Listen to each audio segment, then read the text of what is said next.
এই অশিক্ষিতদের যদি বাংলাদেশের মাথায় আপনারা বসিয়ে ভাবেন যে দারুণ হলো দারুণ হলো দারুণ হলো, জিল্লুর মাল দে, জিল্লুর মাল দে, জিল্লুর মাল দে। মেগাস্টার শাকিব খানের বরবাদ সিনেমা ইতিমধ্যেই বাংলাদেশের বক্স অফিস ছাপিয়ে ফেলেছে।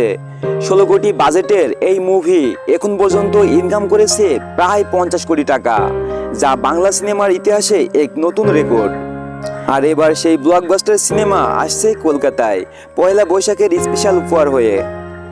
কলকাতার দর্শকদের আগ্রহ এতটাই বেশি যে 14 এপ্রিল বাংলা নববর্ষই কলকাতার প্রেক্ষাগৃহে দেখা যাবে বরবাদ।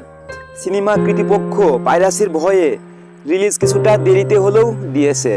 যারা কলকাতায় রয়েছেন তারা বরবাদ সিনেমাটি দেখার জন্য কতটা এক্সাইটেড প্লিজ কমেন্ট করে জানান। খুব শীঘ্রই আসছে বরবাদ।